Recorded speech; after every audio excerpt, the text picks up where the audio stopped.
मी आमदार किशोर नर्मदाबाई धनसिंग पाटील उर्फ किशोर अप्पा ईश्वर साक्ष शपथ घेतो की मी नेहमीप्रमाणे आजही खरं बोलेल। काल माजी आमदार आदरणीय दिलीप भाऊ वाघ यांची सभा झाली, मेळावा झाला आणि त्या मेळाव्यामध्ये त्यांनी सुरुवातच अशी केली की मी आज खरं बोलेल। याचा अर्थ असा आहे की दिलीप भाऊ नेहमी खोटं बोलत होते का, हा माझ्या समोरचा प्रश्न आहे। त्याच्यामुळे मी सुरुवात करतानाच अशी केली की मी नेहमीप्रमाणे आजही खरं बोलेल। माझा प्रश्न दिलीप भाऊंना हा आहे की तुम्ही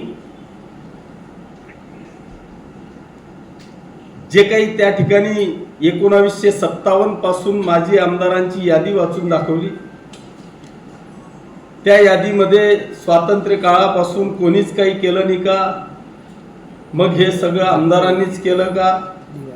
मग हे पाणी कोणी अडवलं? माझा दिलीप भाऊंना सवाल आहे की आम्ही जे काम माननीय के.एम. बापू पाटील साहेबांनी केलं त्यांच्याबद्दल गौरवोद्गार हा नेहमीच करतो आणि भविष्यातही करणार आहोत।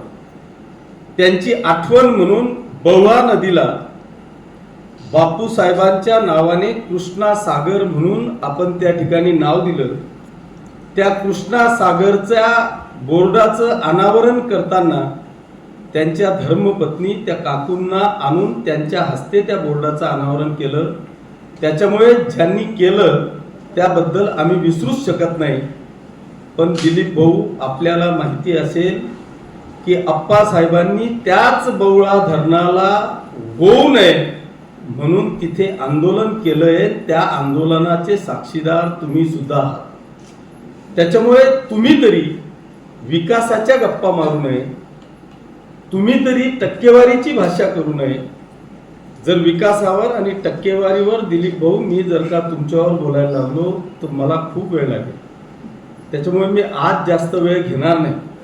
नक्कीच तुम्ही जो काही विषय घेतला त्या प्रत्येक विषयाला उत्तर देण्याचं काम येणारी जी कोणती सभा असेल त्या सभेमध्ये तुमच्या जर ठरवलं तर अंगावर एक कपडा सुद्धा ठेवणार नाही, एवढा मोठा इतिहास तुमचा आहे।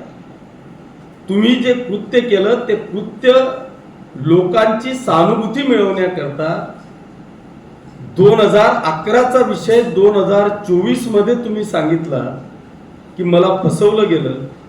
तुम्ही अल्पवयीन आहात, तुमच्या रेस्ट हाऊसला कोणतरी मी गाडी आणून तिथे मुलगी पाठवली।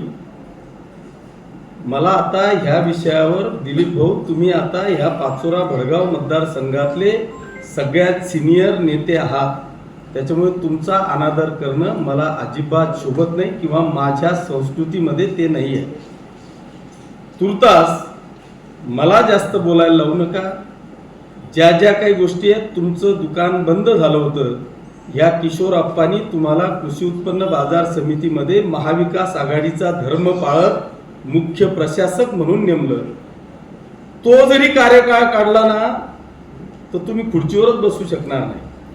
त्याच्यामुळे माझ्या तुम्हाला शुभेच्छा आहेत। आपण राजकारणात आहात, माझ्यापेक्षा अनेक सिनियर आहात, तुम्ही या, आपण राजकीय लढाई लढू। मी स्पोर्टमन आहे, स्पोर्टमनशिपने लढू।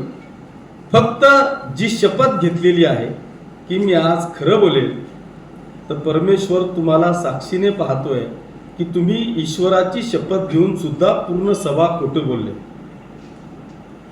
माझ्या लाडक्या बहिणीला मी साडी वाटतोय, खरं म्हणजे बहिणीला दिलेल्या दानाची किंमत नसते। तिची काय किंमत आहे, 95 आहे का 100 आहे, हे येणाऱ्या मतदानाला माझी लाडकी बहीण तुम्हाला दाखवून देईल। प्रत्येक लाडकी बहीण शपथ घेते आहे की मी मतदानाला जाताना हीच साडी घालेल आणि किशोरप्पाला मतदान करेल। त्याच्यामुळे तुमच्या पायाखालची वाळू सरकायला लागलेली आहे। त्याच्यामुळे दिलीप भाऊंनी निदान त्या लाडकी बहिणीवर तरी बोलू नये। याच्याकरता अरे पैसे अनेकांकडे आहेत, पण त्याच्याकरता दानत लागते आणि ती दानत आमच्यामध्ये आहे। आणि म्हणून आम्ही ह्या पद्धतीने प्रत्येक घरी लाडकी बहिणीला आमच्या परीने, आणि ते आज नाही, हा पाचोरा भडगाव मतदारसंघ मला आज नाही गेल्या 25 वर्षापासून ओळखतोय. या 25 वर्षापासून मी प्रत्येक वर्षी काही ना काहीतरी समाज उपयोगी कार्यक्रम करण्याचा प्रयत्न सातत्याने करत आलेलो. तुम्हाला फक्त घेणं माहिती आहे, तुमच्या आयुष्यात तुम्हाला देणं माहीत नाही. त्याच्यामुळे तुम्ही काचेच्या बंगल्यात राहून आमच्यावर दगड मारण्याचा प्रयत्न करू नका, नाहीतर तुम्हीच एकदा तुमच्या त्या दगडांनी तुम्हीच तुमचा दगड पायावर मारून घ्याल. तुर्तास एवढंच. जय हिंद.